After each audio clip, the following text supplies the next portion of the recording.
जय श्री राम, जय जगन्नाथ। रथ यात्रा की शुभकामनाओं के साथ में मेरे परम प्रिय भाई बहन आप सभी का स्वागत है अपने परिवार हिंदू रिचुअल चैनल में। 12 जुलाई 2021 को रथ यात्रा का पावनतम अवसर हम लोगों को प्राप्त हो रहा है, उसी के बारे में निवेदन करने जा रहा हूं। अपने कई हिंदू भाई बहन ही अज्ञानतावश कहते हैं तो बकवास है, ढकोसला है और पता नहीं क्या क्या कहते हैं। उनको ये वीडियो अवश्य देखना चाहिए और जो भी भक्तगण श्रद्धा पूर्वक करते हैं वो देखेंगे तो उनकी भी भक्ति और भी मजबूत होगी, प्रबल होगी।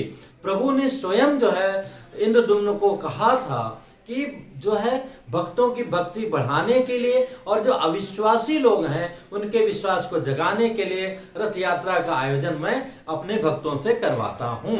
तो मेरे भाई बहन, रथ यात्रा प्रतिवर्ष आषाढ़ महीने के शुक्ल पक्ष द्वितीया को और उस दिन जिस दिन पुख नक्षत्र में सूर्योदय हो उस दिन माना जाता है। तो इस बार 12 जुलाई सोमवार के दिन प्राप्त हो रहा है। इस दिन कहीं भी पवित्र नदी में जहां भी संभव आसपास में जाकर के स्नान इत्यादि करके अपने घर में भगवान श्री कृष्ण जी, बलभद्र जी और माता सुभद्रा जी का विधिवत सपरिवार मिलकर के, जैसे हम गणेश उत्सव में मनाते हैं, साधु सन्यासी सभी लोगों को बुला करके हमें उनका अभिषेक, पूजन, श्रृंगार इत्यादि जो है खूब विधिवत करना चाहिए। और संकल्प क्या करना चाहिए कि प्रभु जैसे आपने इंद्रद्युम्न के ऊपर जो है कृपा किया ऐसे कृपा हम सब पर करें। और अगर हमको स्वयं अपने घर से रथ यात्रा निकालनी है तो वहां पर ये हमें संकल्प में भगवान से निवेदन करना चाहिए, जिस प्रकार आपने इंद्रद्युम्न को आदेश दिया था वैसे हमें भी आदेश दीजिए और चलने के लिए तैयार हो जाइए।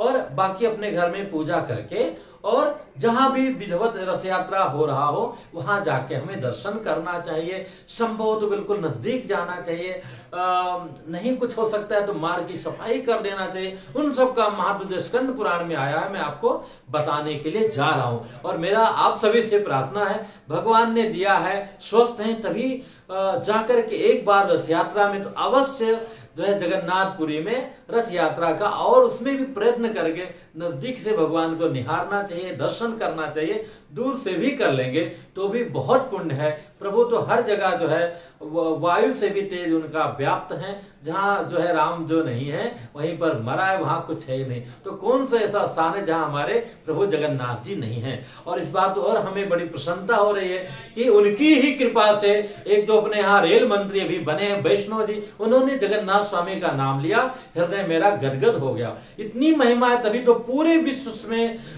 जो विराजमान है भक्तगण कहीं भी रहे, लेकिन इस अवसर पर रथ यात्रा के अवसर पर अवश्य आकर के प्रभु जगन्नाथ जी का, बलभद्र जी का, सुभद्रा माँ का जो है दर्शन करते हैं अथवा उस उत्सव में जैसा भी हो सके भाग लेते हैं।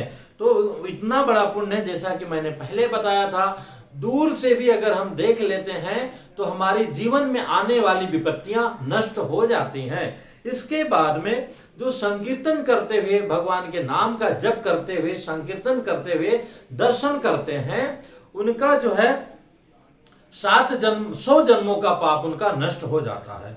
और जो लोग बिल्कुल नजदीक से, इसीलिए तो हर भक्त चाहते हैं नजदीक से जाकर के हम श्री कृष्ण जी, बलभद्र जी, माता सुभद्रा जी को निहारते हुए थोड़ा सा रथ का जो है रस्सा हम खींचें। तो जो ऐसे भगवान का नाम जप करते हुए तीनों को जो है महावेदी की तरफ जाते हुए निहारते हैं, उनके करोड़ों जन्म का पाप तत्काल नष्ट हो जाता है। इसीलिए तो सारे भक्तगण पास में जाते हैं। पर मेरा निवेदन है, भगवान हमारे भाव के भूखे हैं, जैसी शारीरिक स्थिति हो ऐसा करना चाहिए। बहुत धक्का मुक्की करके लोगों को गिरा करके आगे बढ़ना ये उचित नहीं होता है। हमें प्रयत्न अवश्य करना चाहिए, पर जहां लगे कि हमारे द्वारा दूसरे तकलीफ में आ रहे हैं उनको भी भगवान का रूप मान करके वहीं रुक जाना चाहिए। इसके बाद में मेघों की वृष्टि से जो मतलब बारिश के कारण भूमि का धूल जो कीचड़ बन जाता है, उस कीचड़ में लेट करके अगर, क्योंकि उस कीचड़ में भगवान श्री कृष्ण जी की दृष्टि पड़ने से वो अमृतमय हो जाती है, कल्याणमय हो जाती है।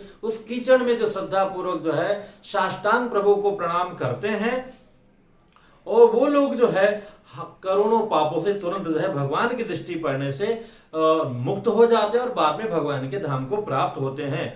उसी प्रकार जो वैष्णव साष्टांग प्रणाम करते हैं वो अनादि काल से उनके ऊपर, हर जीव के ऊपर पाप पुण्य दोनों रहता है, सारे पापों से मुक्त हो जाते हैं उस कीचड़ में भी। और भी सफाई इत्यादि करने का बड़ा ही महत्व है। इत्र वगैरह छिड़काव करते हैं, सजाते हैं, उन सब का भी अद्भुत फल है जिसका वर्णन करना जो है कठिन है। यही नहीं, आप वृद्ध हैं, व्हील चेयर पर हैं, दूर कहीं खड़े हैं, केवल जय जगन्नाथ अथवा जय जय जय बोलिए। हालांकि पूरे कार्य इसमें जो है जितम ते पुंडरीकाक्ष, जितम ते पुंडरीकाक्ष, वैसे मंत्र को अंदर जाप करना चाहिए, पर इस रथ यात्रा में जितम ते पुंडरीकाक्ष का उद्घोष भी कर सकते हैं। अथवा ऐसा नहीं कि सारे लोग जय जगन्नाथ बोल रहे हैं, हम जितम ते पुंडरीकाक्ष बोले कि उनसे हमारी तेजी आवाज हो जाए। अगले को बिना डिस्टर्ब किए हुए हमें स्वयं जो है भक्ति भाव से, इसका शास्त्रीय प्रमाण है, उच्चारण करना चाहिए। अथवा जय जगन्नाथ तो कहना ही क्या है। जो लोग नाचते गाते मुक्त होकर के रथ यात्रा में भाग लेते हैं वो लोग भी मोक्ष को तत्काल प्राप्त हो जाते हैं।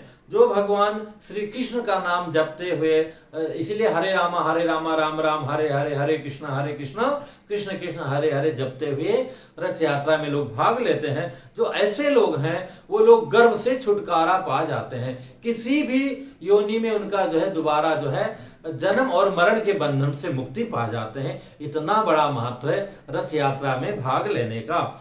जो लोग चंवर, उनका तो कहने का, जो नजदीक से चंवर हिलाते हैं और भगवान को छत्र पकड़ के रखे हैं, माला पहनाते हैं, अथवा कुछ नहीं है तो अपने गमछा से जगन्नाथ जी को हवा करते हैं। दूर से भी लोग खड़े होकर के हवा करते हैं, उनको भरोसा है कि हमारा दिया हुआ हवा प्रभु के पास अवश्य जाएगा। जैसे कि हम देखा जाए आमतौर पे अगर सही नंबर डायल करते हैं तो अपने बेटे से, अपने किसी से भी बात हो जाती है। हम किसी को याद करते हैं तो परम दयालु हैं, हम लोग तो एक कण समान भी नहीं है। तो जो भक्त जहां खड़े हैं वहां नहीं जा सकते, वहां से प्रभु को हमारे गर्मी लग रही होगी इतनी भीड़ के कारण, हवा करते हैं। ऐसे लोग जो है बाद में ब्रह्मलोक में रह करके आनंद लेकर फिर भगवान के धाम को जाते हैं। जो लोग पूरे रथ यात्रा का परिक्रमा करते हैं शास्त्र नाम का पाठ करते हुए, वो लोग जो है बैकुंठ धाम में प्रभु के जाते हैं। जो लोग दान देते हैं, ऐसे में दान पुण्य का भी बड़ा महत्व है। और जो लोग दान देते हैं उनका मेरु पर्वत के समान उनका पुण्य जो है अक्षुण्य हो जाता है। और कभी उनको जब भी भगवान कृपा से अथवा उस जीवात्मा की इच्छा से मनुष्य शरीर पाते हैं तो राजा महाराजा बन करके पुनः आते हैं और अनंत काल तक भगवान के धाम में रहते हैं। इतना बड़ा महत्व है इस अवसर पर दान देने का। इसीलिए हर व्यक्ति, अमीर गरीब, अपने अपने जो भी जिसकी भक्ति है, सामर्थ्य उसके अनुसार बाबा जगन्नाथ की, प्रभु जगन्नाथ की सेवा में लग जाते हैं। जो लोग जो है केवल पग पग भगवान का एक एक कदम चलना निहारते हैं और प्रणाम करते हैं, उनका प्रतिक्षण जो है एक एक विशेष यज्ञ करने का फल की प्राप्ति होती है।